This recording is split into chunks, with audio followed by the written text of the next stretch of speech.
On va commencer avec le cinéma. Et vous, Chloé Maslow, le cinéma qui vit des temps difficiles, mais tout de même, il y a cette résistance, cette résilience. Vous, dans votre film, vous racontez Alice, une jeune femme qui quitte sa Suisse natale. On est dans les années 1950. Pourquoi est-ce qu'elle choisit le Liban et le Moyen-Orient? C'était une envie de partir le plus loin possible de la Suisse. Et donc, elle est partie pour la Suisse du Moyen-Orient. C'est ça, elle était surnommée ainsi. Ouais. Mais qu'est-ce qu'elle savait de ce pays au fond? Rien. Pas grand-chose, rien. Elle avait beaucoup d'a priori sur ce pays. Je pense qu'elle ne s'attendait pas du tout à ça.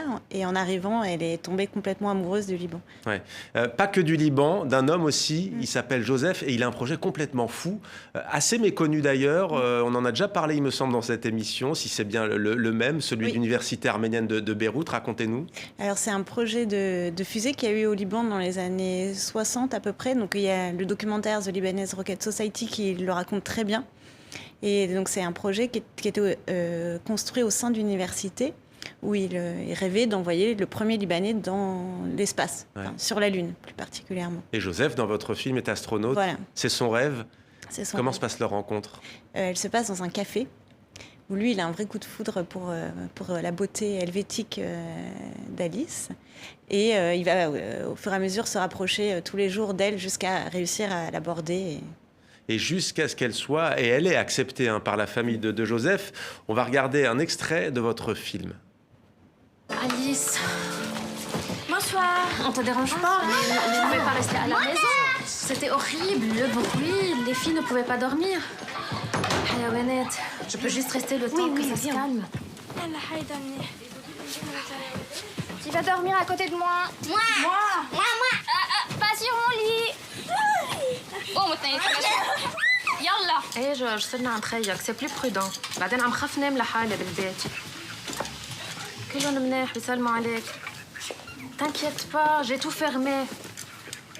Oui, même les volets. بشو بالك هلا جورج؟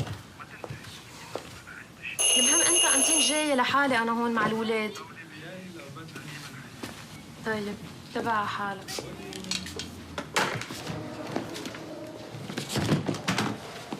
ميمي انت هون حبيبي كيفك؟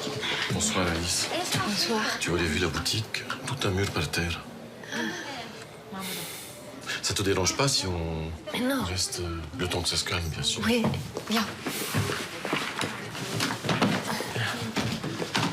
Ah, pardon, juste.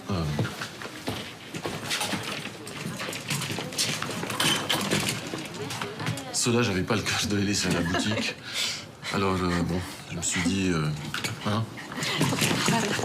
Merci. C'est fini? Oui, merci beaucoup. Sous le ciel d'Alice, film qui avait été sélectionné, Chloé Maslow, à la 59e semaine de la critique du festival 2020. À l'affiche, on l'a vu, Alba Rohrwacher et Wajdi Mouawad. Elle tombe amoureuse de Joseph, donc, mais ça paraît idyllique, sauf que il y a déjà les bruits de bottes, comme on dit. La guerre civile menace. Oui, la guerre civile menace. En fait, durant leurs années de bonheur, on le mentionne très peu dans le film parce qu'ils ne le voient pas, en tout cas ne veulent pas le voir. Et ça apparaît vraiment la date du 12 avril 1975 où là, il y a eu ce qu'on a appelé plus tard le début de la guerre. Quand on voit votre film, difficile de ne pas penser à l'actualité. On parle de formation d'un gouvernement, d'élection d'un président. Il y a effectivement la violence qui couvre, les divisions communautaires aussi. Pourquoi vous êtes-vous emparé de cette question? La dernière fois que vous êtes allé au Liban, c'était au mois d'octobre 2019, juste avant en fait le début des révoltes et la démission de Saad Hariri, qui d'ailleurs il y a quelques jours est revenu aux affaires pour former un gouvernement. Pourquoi vous avez voulu vous emparer de cette crise? Je pense que c'est quelque chose qui n'est pas résolu et qui a été transmis en fait d'une génération à l'autre. Et c'est la nécessité pour moi d'en parler. Je pense qu'elle vient de là.